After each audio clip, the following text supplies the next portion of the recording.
Don and Eric are fully in charge of the company. The White House insists President Trump has handed his sons Eric and Donald Jr. control of his vast network of businesses known as the Trump Organization. Now the Trump Organization has released some proof, a mass resignation letter from Trump dated one day before he took office. The 19-page document lists almost 500 organizations Trump says he's resigned from. A private letter is all Trump needs to resign from his companies, but transferring ownership of his biggest companies requires paperwork to be filed in Florida, Delaware, and New York. ProPublica reports Trump has currently filed to step down from at least 14 of his companies in Florida. Officials in New York and Delaware told the outlet they had not received any of the needed paperwork from Trump. And Trump still hasn't given any evidence that he's divested from his financial stakes in the organization, which still leaves him open to conflicts of interest. Only 2 days after the inauguration of Donald Trump as U.S. President, Tel Aviv announced the plans for the construction of some 600 new settler units in the occupied Jerusalem Al-Quds. The Palestinian Authority immediately came out against the announcement, saying the move is in clear violation of the recent anti-settlement resolution at the UN Security Council. The resolution prohibits Israel from building settlements in the occupied Palestinian territories. The Israeli regime is ignoring all resolutions and international laws, namely the recent UN resolution that called on Tel Aviv to stop settlement construction. What's clear is that by doing so, Israel is sending a message that is given the green light by the new U.S. administration to continue its settlement activities. Israeli Prime Minister Benjamin Netanyahu has even promised to lift restrictions on settlement construction in the occupied East Jerusalem Al-Quds. During a cabinet meeting on Sunday, he told his ministers that there is no longer any pressure on Tel Aviv to freeze construction and that Israel can now build wherever and as much as it wants. Israel considers the whole Jerusalem Al-Quds its own and calls it its capital, but almost the rest of the world, including Palestinians, view these lands as occupied territories. The only country around the world that they are happy and welcoming Trump is Israel. Other than that, the whole world is standing and with lots of fears from what's coming there. And this is clearly because it's encouraging and it's fit into their colonial policies and continue the aggression on the Palestinian people. On Sunday, Netanyahu delayed a vote on a controversial proposal to annex a part of the West Bank that houses the illegal settlement of Ma'ale Adumim until after his meeting with Trump in Washington in February. Trump and his team are meanwhile working on a plan to move the U.S. Embassy in Israel from Tel Aviv to Jerusalem. The United States has issued fresh warning to China, saying it will push back against Beijing if its interests are threatened in the South China Sea. Areas in the South China Sea that are part of international waters and international activities, I think the U.S. is going to make sure that we protect our interests there. So it's a question of if those islands are in fact in international waters and not part of China proper, then yeah, we're going to make sure that we defend international territories from being taken over by one country. That is. At his first formal daily briefing, Spicer also defended the Trump administration's wary stance on ties with Beijing. China and several regional countries seeking control of trade routes are locked in a maritime dispute over the South China Sea. This has also become a source of tension between between China and the U.S., with Beijing accusing Washington of meddling in regional issues and militarizing the region. Also on trade with China, Spicer said it must be a two-way street. He said Trump understands a desire to further penetrate the Chinese market. Spicer added that Trump, however, recognizes that there is a lot of concerns with how the U.S. is treated entering China's market. International activities, I think the U.S. is going to make sure that we protect our interests there. So.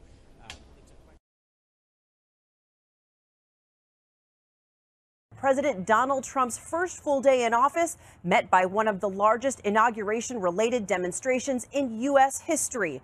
A sea of protesters, mostly women, marching on Washington today. Organizers and other officials claiming big turnout. And not just here in the nation's capital, millions marched in cities around the country, from Los Angeles to St. Louis, Chicago to Boston. And take a look at the map. Those protests dotting the nation. An estimated 670 events taking place worldwide. This woman echoing today's themes of solidarity and defiance. Her sign, "Tweet women with respect." ABC's Matt Gutman has been following the movement all day, and he starts us off. Tonight, that boisterous condemnation of President Donald Trump filling the site of Friday's inauguration with a sea of pink beanies. Officials estimate about 500,000 demonstrators, but organizers believe 750,000 crammed into the city. The presidential motorcade passing right by some of those protesters. This was the view from Press Pool. That massive demonstration anchored by the kind of A-list celebrities that snubbed President Trump. Welcome to the revolution of love. The U.S. government has denied helping Russia carry out recent airstrikes in Syria, but President Trump's administration is apparently open to the idea. Russia's defense ministry said Monday it bombed an ISIS position in Syria after receiving coordinates from the U.S.-led anti-ISIS coalition. But the U.S. Department of Defense insists it's not coordinating attacks with Russia. The two countries currently communicate in Syria just enough to keep their air forces out of each other's way, but that's about it. White House Press Secretary Sean Spicer did say the U.S. might be open to future cooperation against ISIS with Russia. If there's a way that we can combat ISIS with any country, whether it's Russia or anyone else, and we have a shared national interest in that, sure, we'll take it. And Russia's been working more and more closely with Turkey, another coalition member. The two countries have flown joint airstrike missions together, and they're spearheading a round of peace talks between the Syrian regime and opposition forces in Kazakhstan. The UK government tried to cover up a failed nuclear weapons test off the coast of Florida, according to the Sunday Times. A senior naval source told the British newspaper the missile was unarmed for the test, which occurred in June 2016. The source said the missile veered off course toward the U.S. coast. The cause of the failure remains top secret, but a U.S. defense official told CNN the path was part of an automatic self-destruct sequence, triggered when the missile's electronics detect an issue. In July, Parliament voted to spend about $50 billion on 4 replacement nuclear submarines for the UK's nuclear program. Prime Minister Theresa May was asked 4 times on BBC's The Andrew Marr Show if she knew about the failed test prior to the vote. She avoided the question. Did you know that misfire had occurred? Well, I have absolute faith in our Trident missiles. Did you know that it had happened? I think we should defend our country. Did you know about it when you told the House of Commons? And the issue that we were talking about in the House of Commons was a very serious issue. Prime Minister, did you know? There are tests that take place all the time. A liberal watchdog group is accusing Donald Trump of violating the Constitution. The Citizens for Responsibility and Ethics in Washington, or CREW, is filing a lawsuit against the president for allowing his hotels and other businesses to accept payments from foreign governments. CREW claims Trump is in violation of a provision in the Constitution known as the Emoluments Clause, which bans payments or gifts from foreign powers. And the group says Trump has been receiving those payments from guests and events at his hotels, leases in his buildings, and valuable real estate deals abroad. Earlier this month, Trump announced he was handing over management of his businesses to his 2 adult sons, Donald Trump Jr. and Eric Trump, but Trump still retains ownership. According to the New York Times, Trump's lawyers argue the Emoluments Clause is meant to prevent officials from accepting special treatment or gifts from a foreign power. They say it doesn't apply to fair market payments like a hotel room bill. The New York Times says CREW's lawsuit will ask a federal court to order Trump to stop taking payments from foreign governments. The group is not seeking any monetary damages. Dozens of tornadoes ripped through the southeast over the weekend, killing more people in just 48 hours than in all of 2016. As of Monday morning, emergency officials say at least 20 people died and dozens more were injured as a series of violent storms made its way across the region. Twisters were reported in Louisiana, Mississippi, Georgia, Alabama, and South Carolina. This storm system already makes tornadoes in 2017 more deadly than last year. The total number of tornado deaths in 2016 only came to 17. It's unusual for such a deadly string of tornadoes to occur so early in the year, but January tornado outbreaks aren't unheard of. According to the Storm Prediction Center, the U.S. saw an average of 16 tornadoes in January during the past 3 years.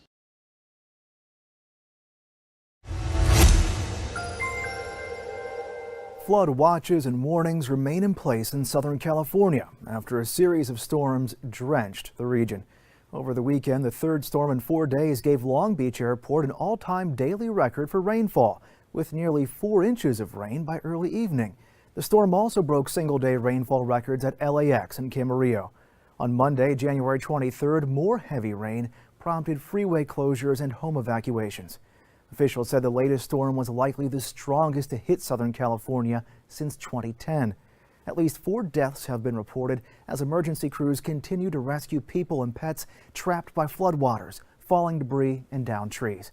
So far this winter, California has seen more than 200% of its usual rainfall. Despite the damage, some residents are grateful for the water because the storms will help alleviate a long drought in the Golden State. For Newsbeat Social, I'm Matt Paul.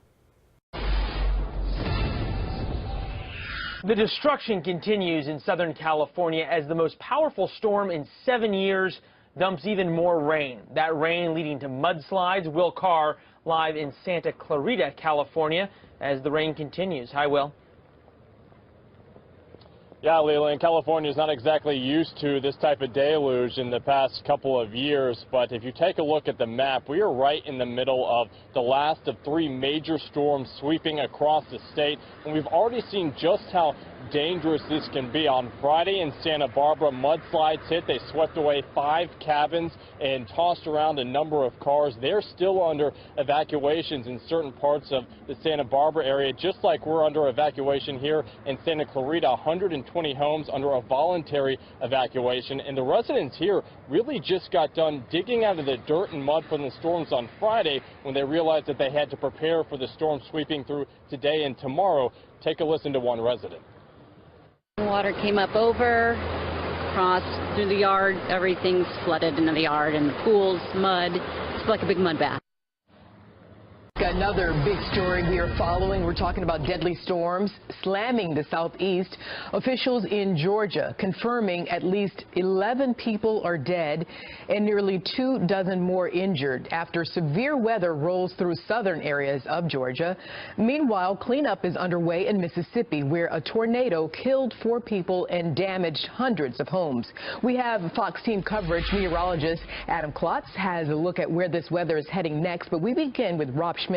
He's live in our New York City newsroom with more on the devastation left in the wake of those storms. Rob? Well, Arthel, these dangerous storms will continue to hammer Georgia, Alabama, and North Florida this afternoon, Mississippi as well. A lot of damage has already been done. A number of people have been killed. Mexican President Enrique Peña Nieto gave a major foreign policy speech today that dealt with how Mexico would respond to a Trump administration.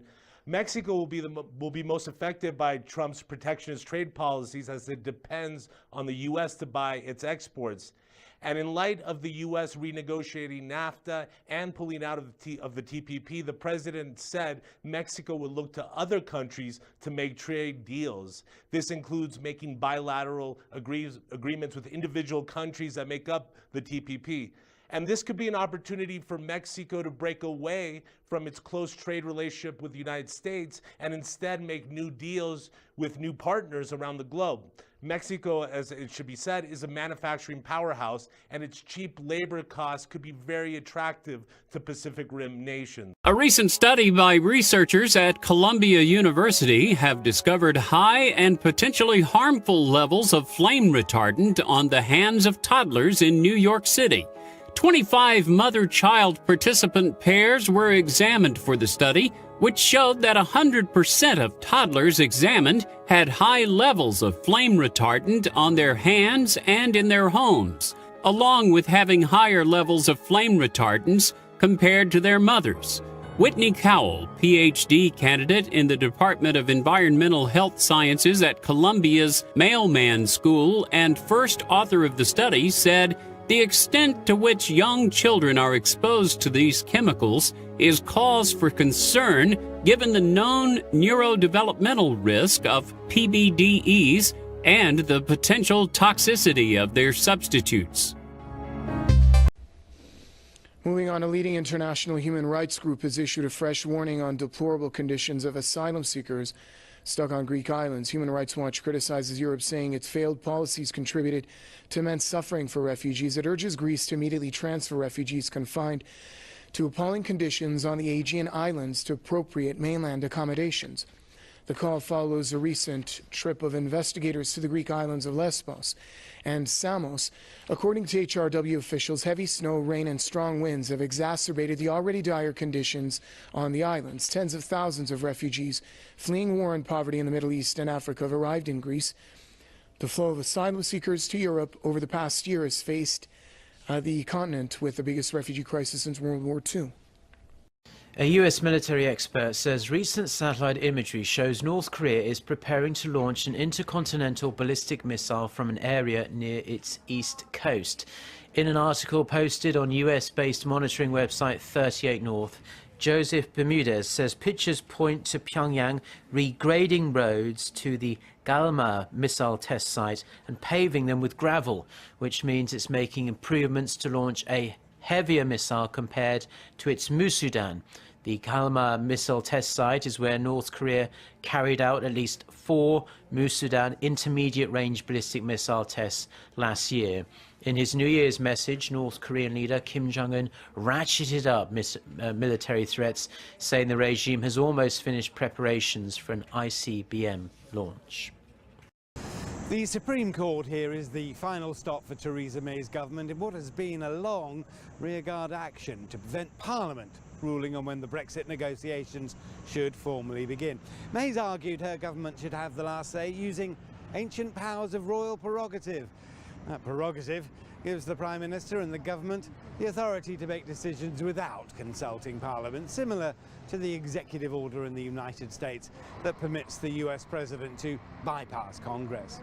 The case against May was brought by financial businesswoman Gina Miller, who said the whole point of Brexit was to bring back powers from Brussels and give them to the UK Parliament. That narrative has received a sympathetic ear from judges. The UK government has now then on standby plans to rush through Parliament legislation which will begin the process. That's a tight schedule though for Prime Minister May, who promised to start the negotiations in March at the latest. And while members of Parliament are unlikely to directly challenge the outcome of the Brexit referendum, the wording of the government legislation needs to ensure against the tabling of lengthy amendments, dragging out the process. On Monday, Snap, the parent company for the popular social network Snapchat, said that it will crack down on images that are misleading or have no editorial value. A Snap spokesperson said in a statement, "We take the responsibility of being a source of news, entertainment, and information for our community of more than 150 million daily active Snapchatters very seriously." The spokesperson added that the changes are for Snapchat's Discover feature, where users can find content from media partners such as CNN or Sports Illustrated. The update comes as Snapchat continues to grow as a place for news and prepares for its initial public offering this spring.